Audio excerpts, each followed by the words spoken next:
The study of dinosaurs has entered a new age. Predators have now become patients. High-tech medicine. La medicina de alta tecnología está dando nuevas pistas sobre antiguos huesos y revelando los secretos genéticos del ADN de los dinosaurios. Buscadores de fósiles y médicos unieron sus esfuerzos para convertirse en los médicos de dinosaurios, reconstruyendo el mundo oculto de estos.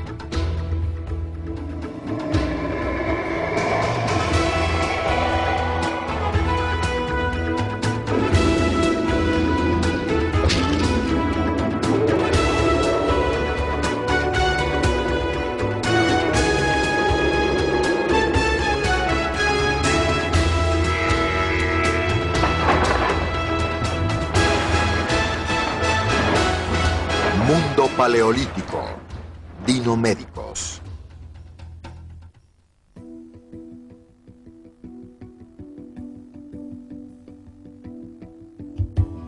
En este laboratorio del Instituto Politécnico Estatal de California, los científicos están buscando en los archivos fósiles de millones de años. Aquí, el paleontólogo molecular Raúl Cano trata de descifrar la clave genética de los dinosaurios. Él es una eminencia mundial en el ADN antiguo. En el otoño de 1992, Cano y su socio, George Poinar, extrajeron y duplicaron el ADN de una abeja de 40 millones de años preservada en ámbar. Avances científicos como este sirvieron de inspiración para la exitosa película Parque Jurásico. En esa película, los científicos crean dinosaurios de un antiguo material genético o ADN. Es increíble, algunos microbiólogos pueden tener un éxito final de algunos de los logros descritos en esta película. Si lo que muestra esta cinta cinematográfica es cierto, Cano y su equipo ya han logrado el primer paso del escenario del Parque Jurásico. Ellos creen que sacaron del hueso de un tiranosaurio rex mínimas cantidades del ADN dinosaurico. Ya hemos dado el primer paso demostrando que sí podemos conseguir el ADN y obtener unas micromoléculas de estos animales. Creo que una futura generación de científicos podría mejorar estas técnicas. La duplicación de un dinosaurio es algo sacado de la fantasía, pero otros avances médicos como los escanes CAT nos dan nuevas luces sobre los hábitos sociales y sexuales de estos animales.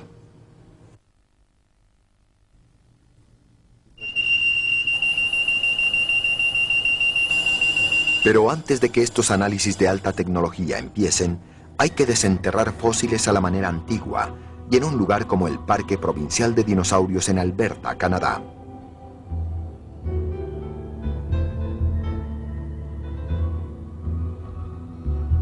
Aquí, en este lugar donde abundan los huesos que buscamos, el paleontólogo Darren Tanky excava fósiles para el Museo Real de Tyrrell. Tanky es uno de los pioneros de la paleopatología, una mezcla de medicina con la búsqueda de fósiles que está revelando nuevas pistas sobre los dinosaurios a través del estudio de sus enfermedades y heridas. Sí, definitivamente es patológica. Se sabe por la estructura ósea. La vida de los dinosaurios tenía momentos difíciles. Por todas partes vemos huesos rotos y esparcidos de ornitorrincos herbívoros. Hoy sacaron el hueso de un hadrosaurio. Se sabe por la textura superficial que este hueso tuvo una gran infección ósea, que se puede confirmar con solo mirar el hueso en cruz. Aquí se ve el hueso normal y aquí el crecimiento secundario como consecuencia de la infección que ocurrió aquí arriba. Este hueso no solo nos da la evidencia de una interesante infección, sino la verdad circunstancial o indirecta de su comportamiento. Una infección tan severa como esta en su pierna no le habría permitido caminar fácilmente y lo expondría a un ataque. Pero esta infección fue hace mucho tiempo. Se sabe por el grosor del nuevo hueso en la superficie. Esto implica que el animal vivió mucho tiempo.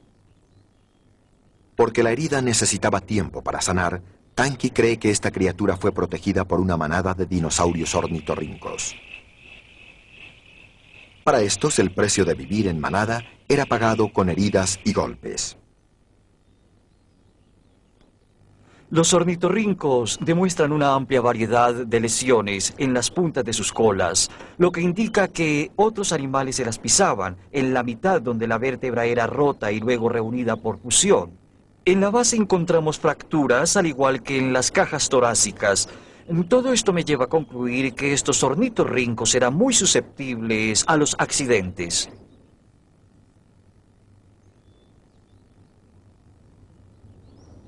Tanky maneja los huesos con gran cuidado, envolviéndolos en un molde para protegerlos. Luego se los manda al Dr. Bruce Rothschild, un reumatólogo en Youngstown, Ohio, para realizar una serie de pruebas.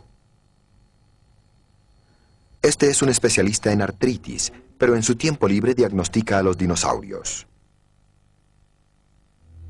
Juntos, Tanky y Rothschild representan una nueva raza de paleontólogos, mitad médicos, mitad buscadores de dinosaurios. Esta colaboración entre las ciencias nos da una nueva perspectiva de la vida de los dinosaurios.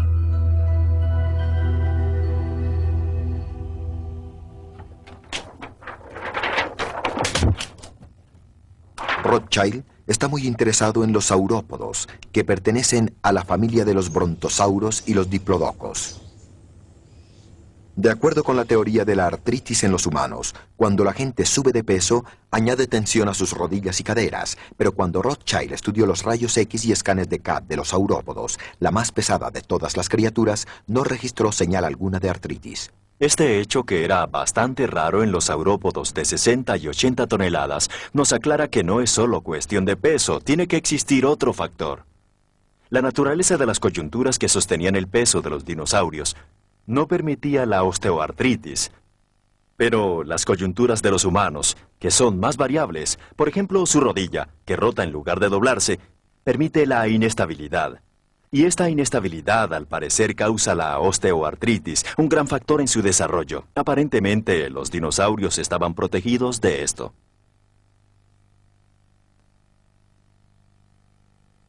Los fósiles del poderoso saurópodo se encuentran en casi todos los continentes. Estos gigantescos herbívoros abundaron y crecieron hace 200 millones de años hasta su extinción, hace 65 millones de años.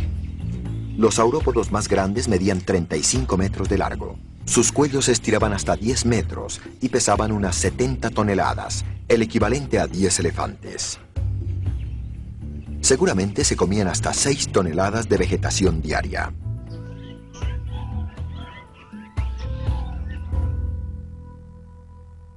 Cuando Rothschild examinó los rayos X de la vértebra de un saurópodo, notó que al igual que en los humanos, en la mitad había unas cuantas vértebras fusionadas, siempre junto a la base de la cola. Los humanos tienen una adaptación similar para proteger sus huesos contra la tensión. Los médicos llaman esta función de la columna vertebral IDE, hiperostosis idiopática difundida del esqueleto. Rothschild le hizo unos escanes de CAT a los huesos fusionados de la cola del dinosaurio para ver si se parecían al IDE en los humanos. Esta fusión resultó idéntica a la que conocemos en los humanos como IDE. Esta IDE en los humanos es un fenómeno de protección. Ahora la pregunta es, ¿por qué está sucediendo esto en los dinosaurios? Como estos huesos fusionados solo se veían en la mitad de los saurópodos, Rothschild dedujo que era una característica sexual, algo que se encontraba o en los machos o en las hembras de la especie. Concluyó que era una adaptación de la hembra saurópoda. Sus colas eran más fuertes para poder mantenerlas alzadas durante el apareamiento. Pero los saurópodos también tenían un problema en el lado opuesto de sus gigantescos cuerpos. ¿Cómo podía el diplodoco soportar tan inmenso cuello sin doblegarse? El problema era aún peor para el mamenquiosaurio, encontrado en la China. Con 12 metros de longitud, su cuello medía más de 6 metros. De nuevo la tecnología médica llegó al rescate. Los escanes CAT de varias de las vértebras de un diplodoco demostraron que estas no eran sólidas, sino llenas de bolsas de aire. Esto es realmente muy impresionante. Se pueden ver los contornos individuales de los patrones tribaculares dentro del hueso, apoyando las estructuras óseas. Pero, ¿ve cuánto espacio vacío hay? El peso liviano de los cuellos explica por qué estos enormes dinosaurios podían sostenerse de pie. Algunos paleontólogos creen que los saurópodos comían lo que había en la cima de los árboles con sus cuellos estirados como jirafas, parándose en sus patas traseras para alcanzar el follaje más alto. Pero el paleontólogo de la Universidad de Pensilvania, Peter Dodson, propuso otro modelo. Él sugiere que los saurópodos utilizaban sus cuellos como un tubo de aspiradora parados sobre un solo lugar y moviéndolos para aspirar la comida. Consideren la posibilidad de que los saurópodos pudieron alimentarse de los helechos tiernos del suelo y que sus largos cuellos eran solo para alcanzar lo que querían sin que tuvieran que moverse demasiado. Dodson cree que el esqueleto del saurópodo no le hubiera permitido levantar su cabeza muy alto. No tienen estructura ósea en el cuello, no tienen sobre sus hombros algo que les sirva de palanca para poder levantar sus cabezas. ¿Acaso solamente se levantaban sobre sus patas traseras? Dodson no lo cree. Su sistema circulatorio no podría contener la enorme presión sanguínea que se necesitaba para bombear sangre hasta la cabeza. Mientras más se estire el animal, mientras más grande sea la separación entre el cerebro y el corazón, más presión sanguínea se necesita. Y mientras más largo sea el cuello, más fuerte tiene que ser la misma presión. ¿Acaso el saurópodo sufrió vértigo cuando levantaba la cabeza o generaba tal presión sanguínea que estaba a punto de hacer explotar sus venas? Otros paleontólogos han sugerido que los saurópodos tenían cerebros tan pequeños que probablemente no requerían de tanta sangre. Si es así, ¿ellos habrían levantado sus cabezas sin dañar ningún vaso sanguíneo?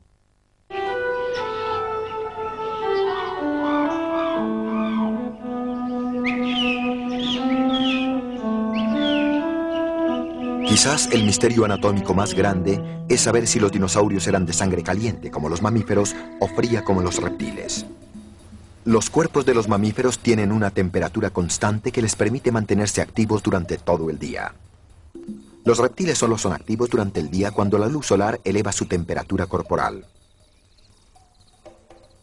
Un dinosaurio de sangre caliente sería más activo y agresivo que uno de sangre fría. Seguramente se comportaría como una criatura muy diferente. Un nuevo método para analizar los huesos del dinosaurio arrojó una sorprendente conclusión. La doctora Anusia Chinsami de la Universidad de Pensilvania está tajando huesos fósiles en secciones muy delgadas para examinarlos bajo el microscopio.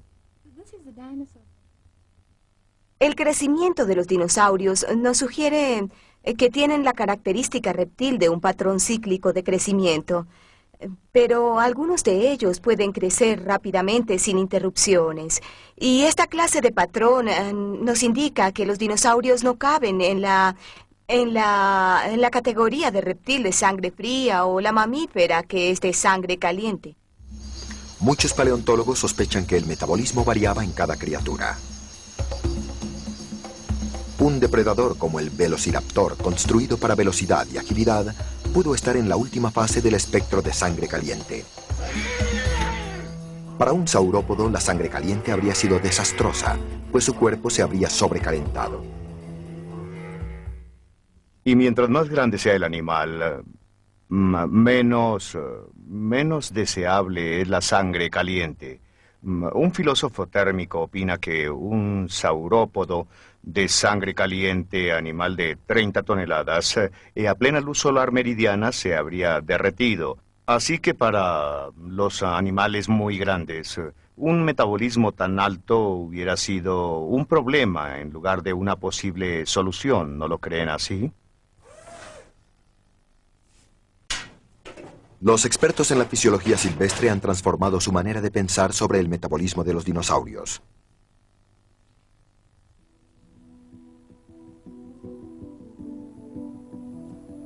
Las nuevas tecnologías revelan las enfermedades de los dinosaurios, su comportamiento y el funcionamiento de su cerebro. ¿Pero podría la tecnología biomédica extraer los antiguos genes para crear un dinosaurio vivo? ¿La idea del Parque Jurásico? La nueva ciencia de la paleontología molecular ha dado los primeros pasos. 2 equipos de científicos dicen que descubrieron fragmentos del ADN de los dinosaurios, las bases genéticas para crear dinosaurios. En 1992, la paleontóloga Mary Schweitzer del Museo de las Rocosas de la Universidad Estatal de Montana estaba examinando el pedazo de un hueso de T-Rex de 65 millones de años bajo un microscopio. Ella notó algo que nadie había visto antes. Los vasos sanguíneos del hueso parecían preservados junto con lo que parecían ser glóbulos rojos. Si la sangre de un T-Rex había durado todo este tiempo, significaba que el ADN podría estar presente. Mandó el espécimen al laboratorio de Raúl Cano en la Universidad Politécnica Estatal de California. El equipo de Cano ya le había extraído viejos ADNs a la sangre de un gorgojo de 120 millones de años, preservado en ámbar. Y dicen que también sacaron el ADN del hueso de T-Rex que Schweitzer les mandó. Pero ¿es en realidad el ADN de un T-Rex o el ADN de algún factor contaminante? Yo no podría decir que he aislado el ADN de un T-Rex. Esto es algo que jamás podríamos probar.